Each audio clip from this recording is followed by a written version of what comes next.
Hey, Greg.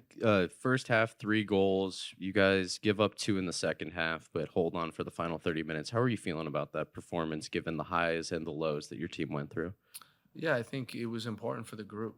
We talked about some of the wins we've had and needing to have a win where you need to dig, and we talked that with the group, and I think that was important. I mean, we don't want to give up 2 goals, but I think the positive side of that is the guys had to come together. They had to work together, and grind it out in the end, which I think we did. I don't think any chances towards the end of the game. It was nothing that's scary. So overall, happy with the performance and happy with the way the guys competed.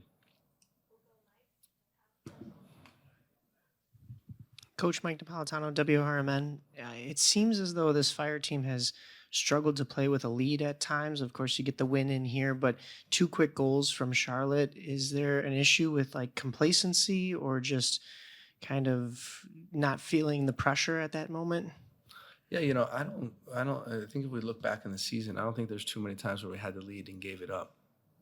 The first day of the season in Columbus.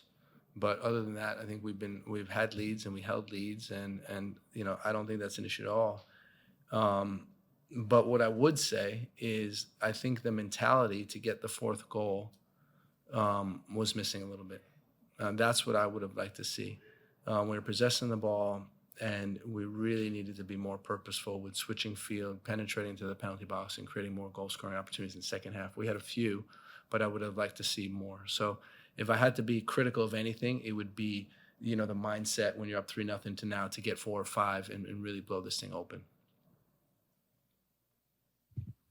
Alex Calabrese, MLSoccer.com coach. Second home win of the season from 8 attempts, and I think a bit more directness in the final third in the first half. Wondering if there were any adjustments you thought after Wednesday's loss that really helped you guys out today? No, I think they're different opponents. And Philly is top of the league for a reason because they have a very clear identity, very compact between the lines. And, Charlotte doesn't always have that. And I think we exploited the space between the lines really well, especially in the first half. And we're able to create goal scoring opportunities. And, when I looked at our home losses, I happened to check that. And, it comes against, the top team in the conference, the second team in the conference, and the third team in the conference.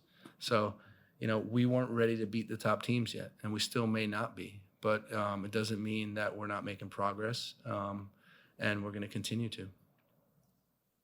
Tim Hotzeman at Red 97. One of the few changes you made in the starting 11 versus on Wednesday was bringing Jonathan Dean in. Can you talk a little bit about his performance tonight? Yeah, so I think firstly, with Leo being out for so long and playing a heavy load on Wednesday, we didn't want to risk playing him again on Saturday. Having said that, Jonathan Dean got man of the match today, and we thought he was really good. I think his cumulative effort 2 times against Saha, who we know is a very good attacker, was outstanding in Charlotte and here at home. So really happy for him. And he's a guy that I think embodies, the culture and the spirit of this group, a guy who puts his head down and works hard and doesn't complain and is a really good teammate. And I'm really happy for him today.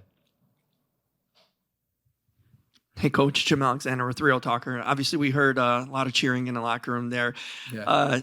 Are one of those 2 things celebrating Phillips' All-Star selection and Omar's 300th cap in MLS? Can you speak on those 2 accomplishments?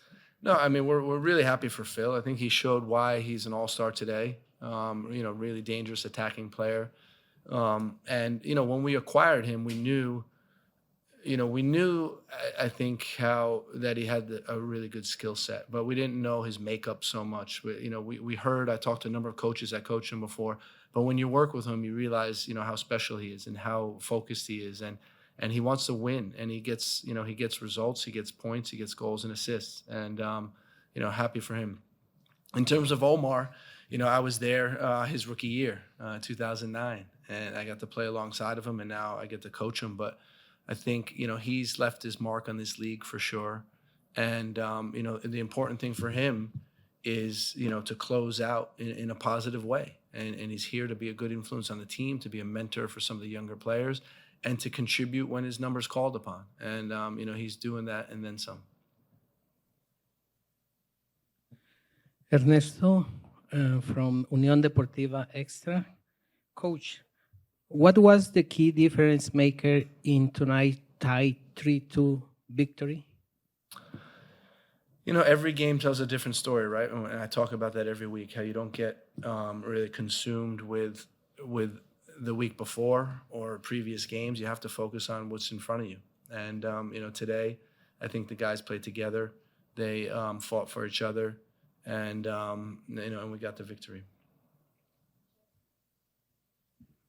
Greg, it's now been 4 games since Guti got that red card against NYCFC, gets the goal, and then in the second half makes that really long run that seemed to take a lot out of Charlotte. What have you seen from him as a response to that bit of adversity? Guti's a work in progress, and just like this team, I think he's a good metaphor for this group, because his highs are really, really, really high, and his lows, unfortunately, can be low at times. But what we know is, you know, he's working hard, and we're supporting him, and he's a talented player. I mean, one of the more talented players that I've been around, and you know, and it's up to us to keep working with him and keep pushing him and supporting him, because he has a ton of potential in him.